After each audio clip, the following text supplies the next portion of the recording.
Hi, everybody. Thank you so much for joining us today live with Carol. She's so excited to share her tips with you today. And we have Janet joining us. Janet, now we are live on Facebook. Do you want me to go ahead? Are you comfortable with sharing your face with us today? Okay, I just wanted to honor your privacy as we are live right now on her Angel on My Computer page. Thank you for joining us today. I've gotten the honor of being family with Carol. So I have known her my whole life. She's my grandma. And I've gotten the benefits of talking with her at night when we would do our midnight tea talks. And there's just so much to love about Carol. She was a single mom and a nurse, and she worked in so many different units, the burn unit, neonatal, med surg, but she always talks about her favorite units were working in units with terminally ill patients. And she really felt like those moments were gifts because as they were passing, they were sharing moments with her and passed on their wisdom. And so being at the bedside of those dying patients were her most treasured moments. And it confirmed for her connection to her own spirit, her own guardian angels, guides, gods, whatever kind of your belief is. She became a writer to share her stories with the world. So she really wanted to take what she learned and what she knew and make a difference globally. And that's when she wrote The Nurse's Story in 1982. Of course, she mastered being a writer and moved on to writing Rusty's Story a few years later. And that was on like the New York Times bestseller list for 5 weeks. But she's always pushing herself and challenging herself. And that's what has always inspired me as her grandkid. And she opened up her publishing company, an independent publishing company. Her latest book is Me and Mario, which you might have seen, where she talks about her journey in writing and getting to know Mario and her relationship, and really the journey of getting to know herself through someone else too. And so I could just go on and on about her, but we don't have time for that. So I am going to open it up to Carol now, where she's going to share with you her 7 tips on how to feel safe. And then we're going to open it up to whatever questions that you all have. So I am going to now unmute you, dear grandmother. And oh wait, no, I think you have to do it. Hold on. Let's see. Yep. And now show your video. Got it. All right, there you Hi, are. Hi. Janet. Yeah. Hi, Janet. Hi, Alice. Hi, Mary Lou. Angie. Hi. Hello. Hi, Barbara. Hi, Rob.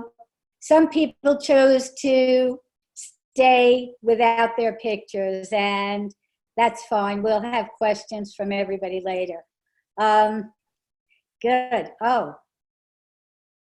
another Angie. Wow. Cool. Okay.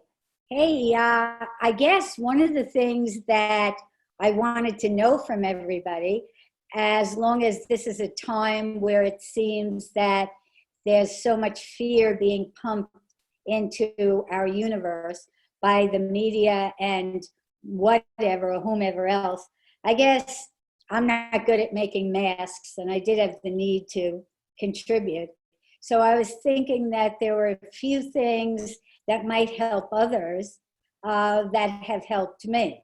And wondering, afterwards we'll ask questions about what it is, what particular things are scary at this time, aside from the obvious.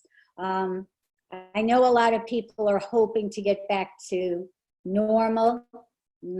I'm afraid I never did see our world much like normal. There were too many inequities and everything. And there are ways all along that, especially if we've gone through, some of us are old enough to have gone through a lot of changes and challenges in our world. And I got a whole bunch of things that I really realized helped me feel safe. I guess one of them was the fact that I was told once I had lung cancer, and I did have lung cancer, but it didn't kill me. Then I had a stroke, didn't kill me. A grandchild died, that almost killed me, but it didn't kill me. And I walked into a masked burglar in the middle of the night, and that didn't kill me. So I guess I've separated things into fear that has to do with imminent danger and fear that is just a threat that something might happen. And the only way that you can try to hang tight to that feeling of peace and not fear is to stay in whatever moment you're in. Because in that moment, if you're okay, then fear is just a threat.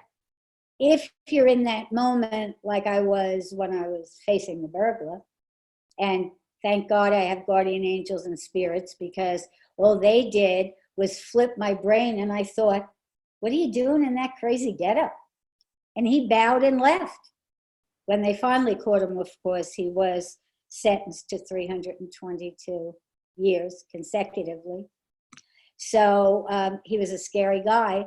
And yet there's something now that they're discovering that is called an instrumental response instead of just the fight, flight, faint, or freeze. And it's called instrumental response. And that's when your imagination, or according to what I would say, is your spirit takes over and bails you out when you don't even know it. But I've been saved from a lot of things. So I think the first thing we have to do is look around and decide, is this a real danger to me? I happen to be a big believer in destiny. Like, on the day you're born, the day you die is written in the book. But I think we all have a part to play. And though I'm not a firm believer in you can manifest your own destiny, I think your response does determine how your life plays out. So I think that now my position is, while I like science too, so what happens is now what I do is I say, okay, destiny may have it written in the book for me and everybody else, but how can I do 100% of my part? And once I do that, then the idea is you have to surrender the rest. There is no other way to do it. You know, because otherwise you're punishing yourself and you're frozen in fear, even though you're walking through every day as though you're living it, you know? So I think that's one of the things, being able to understand imminent danger in the real moment, in the real world, and understanding that wherever we are in this world now, if it hasn't touched us directly, we have to do our part by wearing masks and doing those things to protect other people as well, and do the best we can do for ourselves, you know, because otherwise you miss out all the days. Remember, my father used to say, a coward dies 1,000 deaths, a brave man dies but once. And I think I got that into my head. So I just wait, you know, and find out what really has to do with me. Even when they said I had cancer, I thought, oh, I have cancer. Well, I don't know what the outcome's going to be, so I'll just go with it and see. I think also another thing is people's expectations about life. Earth does, I mean, once you come into incarnation, once you're a person living on Earth, you know there's pain, you know there's going to be pain. There's absolutely no equation that I've ever found in all the years that I was a nurse. It was a very, very long time. In fact, I'm not even sure you can give it up. It's like motherhood. Somebody drops down next to me in an airport, I'm going to have to do something. I think that you have to understand that being on Earth does involve pain, and whether you're good or bad or noble or not, that's not the equation. Because I met people while I was nursing who were better to the bone than I was. and still they had some of the biggest challenges, and they did them with such grace, you know. So I think that while pain is part of earthly existing, suffering is not.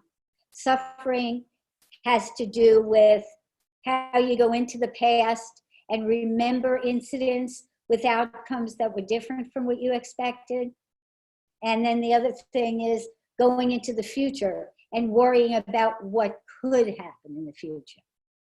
And the only way to deal with that is to understand that the past worked out as it did, whether you're worried or not.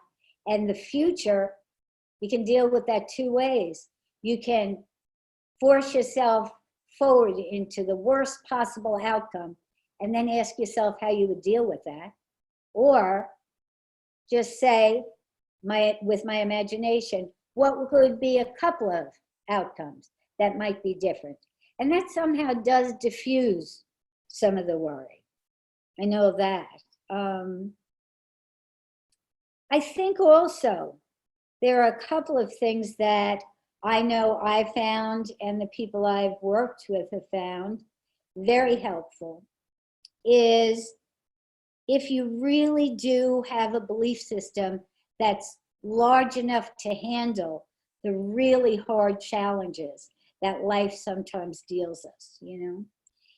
And the more I've explored, the more I found that I was only one part of the me that existed as a whole being, as a whole spiritual. You know, we always talk about being spiritual beings as well as souls and body minds.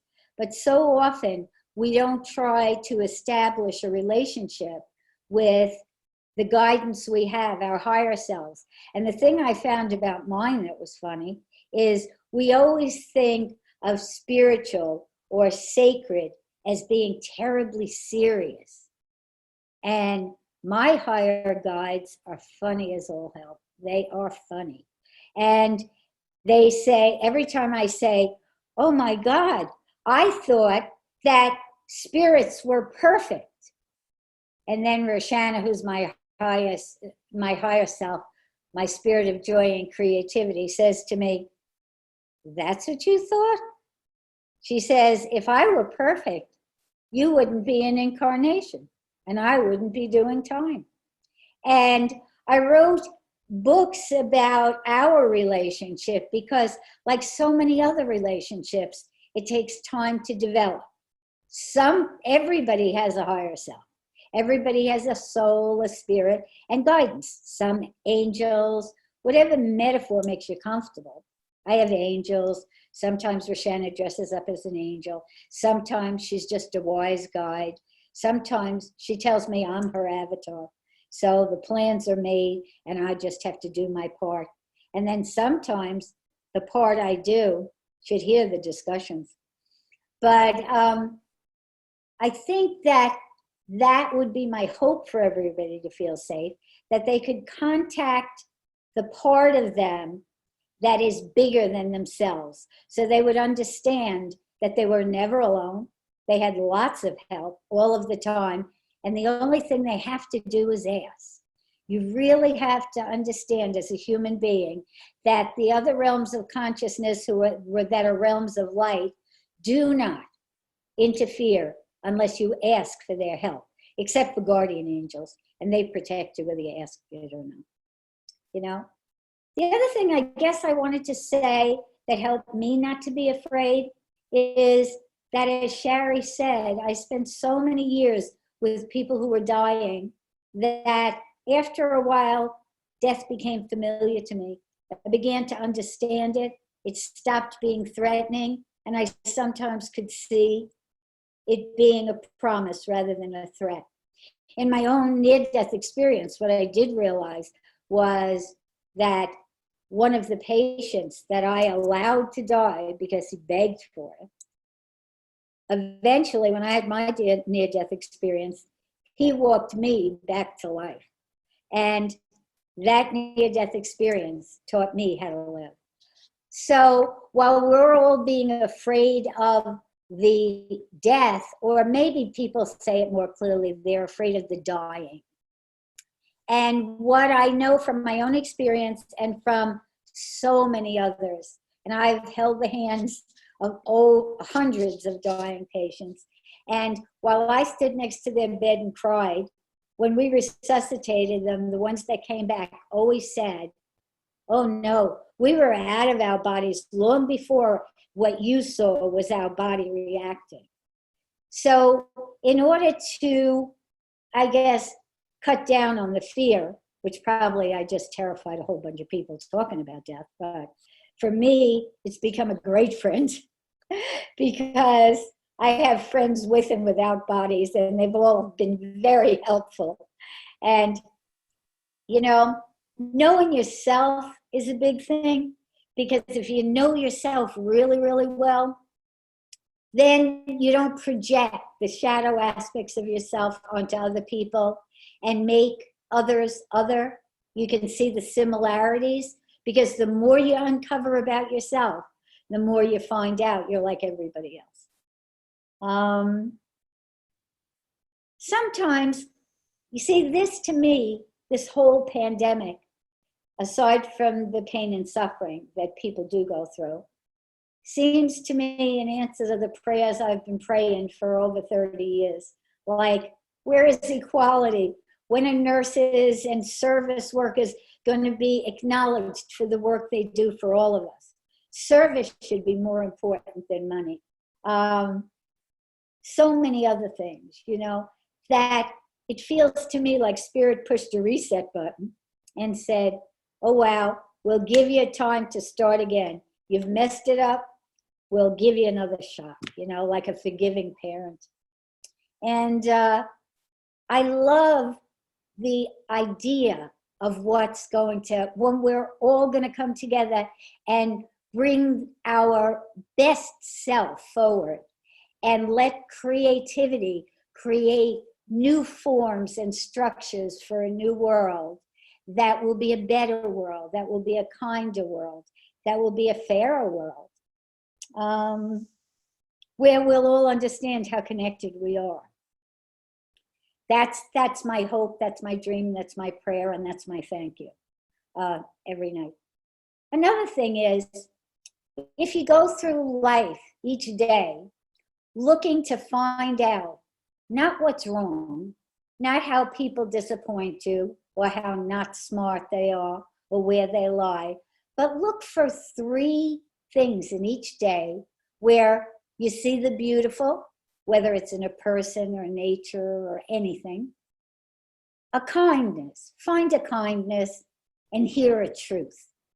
And that night, before you go to sleep, just remind yourself that you saw beauty, you saw kindness, and you've got to thank you. And that's my prayer every night. My prayer every night is thank you. And it's really hard to hold fear and gratitude at the same time. So that thank you and that feeling of gratitude is sort of more of a virus, an antivirus, than anything we have against the virus of fear and hatred and separation that we're faced with now. One of the reasons that I feel this is a good time is because there's been an undercurrent all along of what we now see right in front of us. Those of us who could see it all along, who were visionary, are looking at it now and saying, okay, yes, now what? Now shadow is up front. Now we can fight it, we can face it, we can change it, we can turn on the light, we can come up with a different idea for a society that uses as a goal not the old paradigm of suffering, but the new one of joy and creativity and connection and kindness, where we're not coming from a place of scarcity, but rather from a place of abundance, where there's always enough for all of us if we're all willing to share. I have no problem with anybody going buying everything off the shelves, as long as they stand outside the store and hand it out to the people who need it as they're going out when they couldn't get it. I always buy more than I need in case somebody else needs it. But I don't attach myself to it. One of the hardest things to get over is the word my. And a lot of us are going to have to get past the I into the we to realize how connected. And once we realize how connected we are, then there's no fear because there's no other. And once we own our own kindness and our own feelings of love and compassion, then we won't be projecting the dark aspects of ourselves on everyone else. We'll just think everybody's like us, only more so. Anybody have any questions now that they'd like to ask?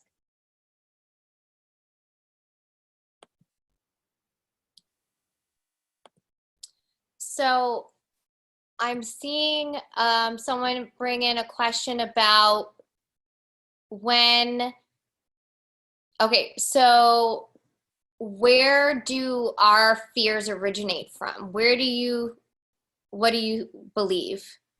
Where do they come from? Oh, I think some of our fears come from the fact that we're human beings and we're a body-mind system, and some of them is built into the organism from the time we became as equipment against real threat for survival. But I think as humanity has begun to evolve, my hope, that sometimes we mix up the body reactions which feel like fear, and instead of applying it only to the real dangers, we use it every time our mind goes back or forward in an uncertain time and makes us feel like the threat is really a danger. So I think that's standard equipment for human beings until we can take that and put it in the place of past or present, and find out if that danger exists in the now. Okay, that makes sense.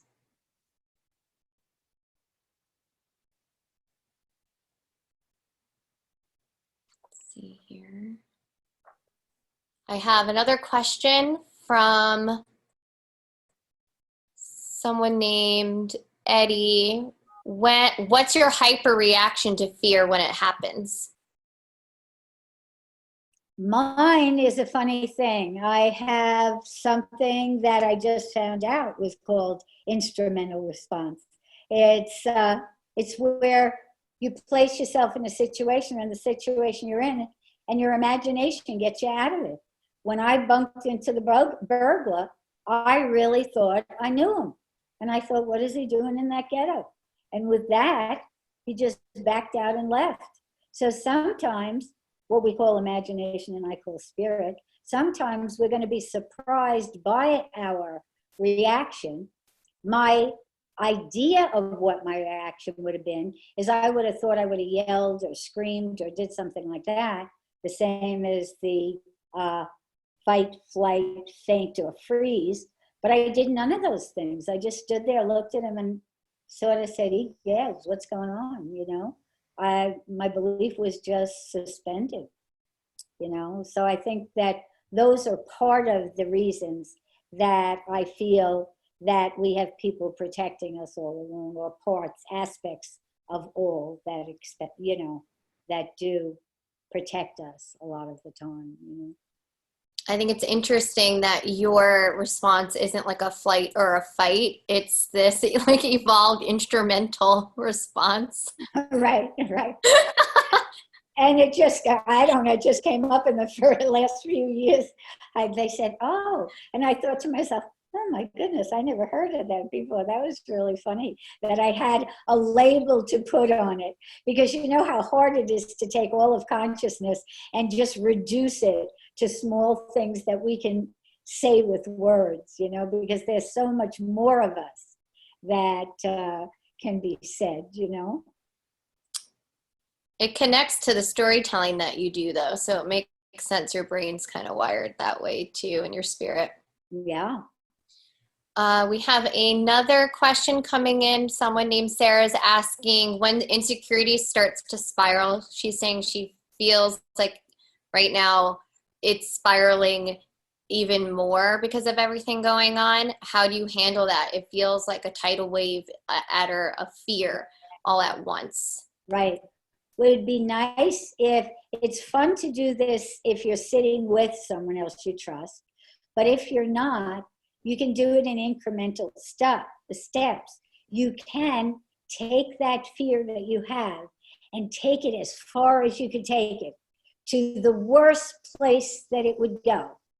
And then use yourself as a therapist or a mom to talk to your inner child and say, okay, if it went here, what would I do? The problem that raises anxiety is when you have a thought or a fear and you block it with resistance. That sets up something like a knot in a necklace. If you pull against it, it tightens it, rather than if you just go with it to the end of it. If That's you can do really that, interesting. Okay, that makes sense.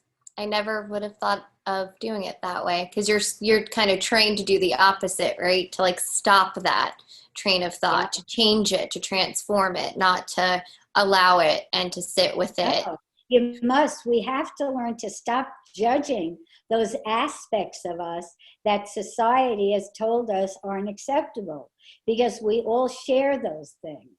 And unless we can integrate them into ourselves so that they become manageable, if they stay unconscious, they have more power. Once we can bring them up and look at them and make peace with them and integrate them, they lose the power of the unconscious to control our behavior, and we disarm them by incorporating them and bringing them into the present, which makes us, it gives us a certain creative power that we lose if we keep it covered.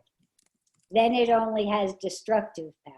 But to let it surface, to own it, to allow it to be part of us, because it is, we all have aspects of all of us.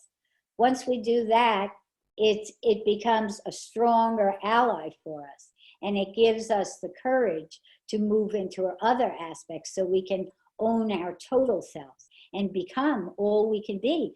And the great gift is, whether we believe in karma or not, we have to, every one of us have to understand, I'll never be Carol again.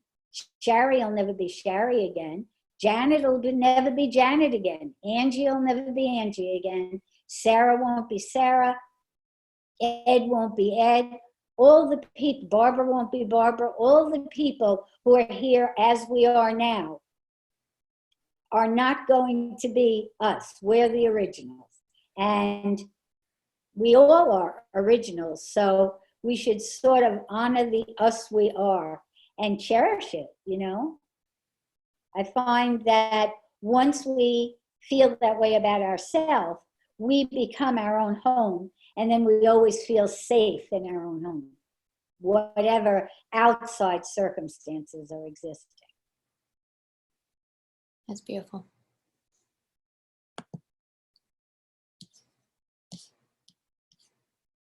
Yeah, I'm about, unless we have any more questions and stuff, I'm pretty good, you know, with this, to see if we're going to make it Saturdays or Sunday afternoons. Share, we can do that and then open it up to questions, more questions, you know. People can come on screen or they can stay not recognized. Yeah, and I think what's really great about this is, you know, I mean, we talk all the time, and every time we talk, I learn something new, and every time I Google you, I learn something new. I swear, there was something I learned today that I was like, oh, I didn't know that. So it's, you're like an onion. One of those delicious onions that you can peel and eat. Thank you. granny cake sounds much nicer than essence of onion for a grandmother, you know, think about it, you know. But it's a time of tremendous creativity because the things that gonna lay the foundation of our future is our imaginings, how we can imagine a better world. What would we put in that better world? What can we contribute to that better world? And why not start now? I mean, it seems like a little thing, but I can't begin to tell you how many people have said, remember when you told me this, it made such a difference. And we do it just by being ourselves, just by being by our own, the way we see the world, our own perceptions, our own cognition. I think, I told you I'm going to do one. We've got to do a workshop on nursing is the best profession in the whole world, because it really is boot camp for life. And once you've been a nurse, almost nothing startles you. You know, I mean, even now, while I'm watching people get sick to their stomach and feeling unsafe when they see masks, all the nurses I know say, oh, good, masks, we're safe, they're safe. We all know that they've protected, masks have protected us when we've been exposed to the greatest contagions, and we've come home safe, and we've been able to be safe with our families and stuff. There is no excuse for having no supplies. We know that.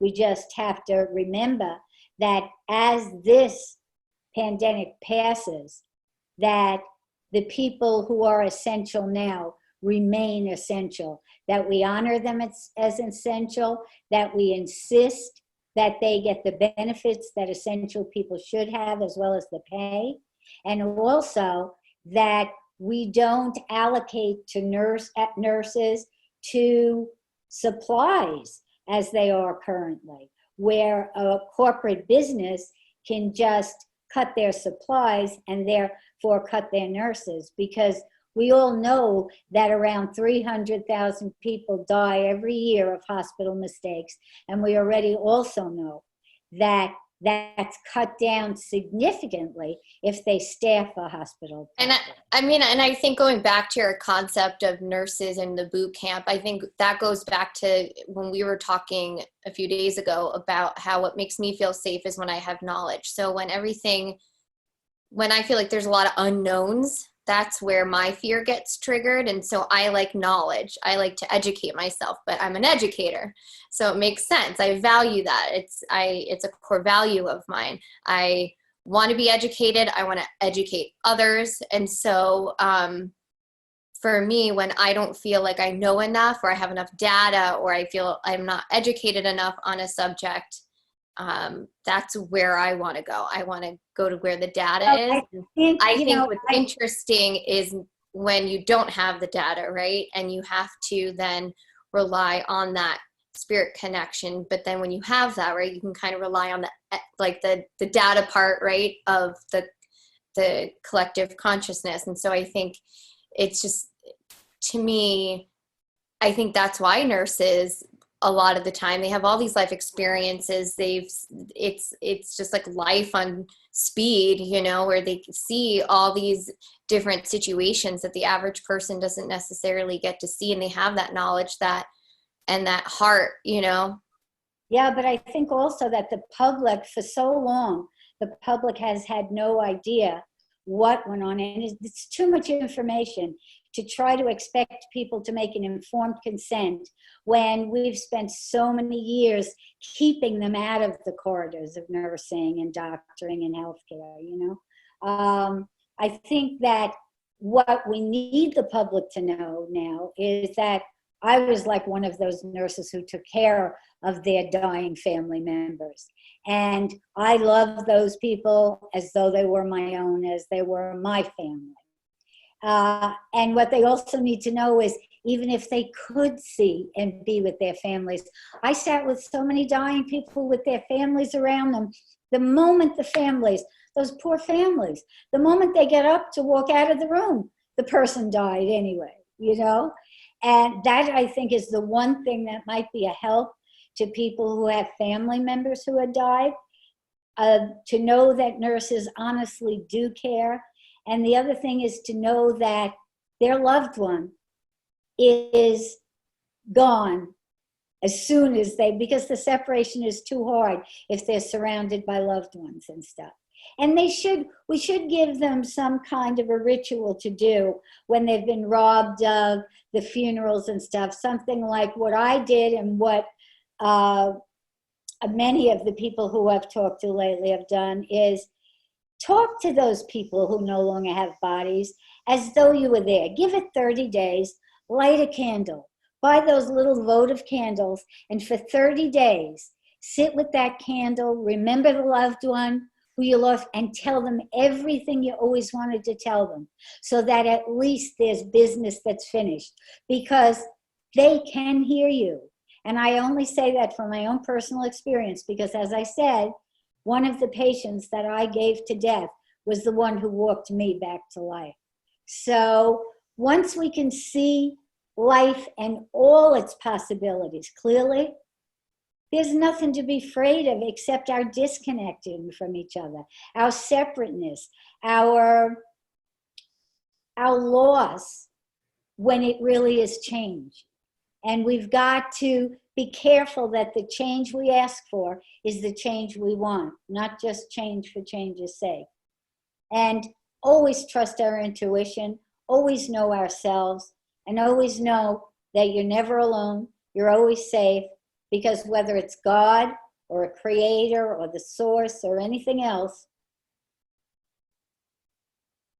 there's somebody bigger than us watching the store, and it really is all going to be all right. It's going to be better. It is. Mother Nature won't allow a species to keep destroying the host. That we've come up with a terrible imbalance. Once we can balance that, we've ensured evolution is a certain way. So it can't be me, it has to be we. And you're not alone, because there's always all. So love to anyone and everyone. And we'll do this again. Welcome anybody else who wants to be back. Come join us whenever Sherry says it's time. Stop. Thank you. Thank you so much for your time, Carol. Your wisdom and sound bites I will treasure for always, like always. They're were beautiful, beautiful moments, and I can't wait to go on your Facebook again and look at this and listen to it again. Thank you, everybody. Have a wonderful day. It's a great day to be alive. It's the beginning of a whole new time. Thank you guys for joining us. Have a great rest of your weekend.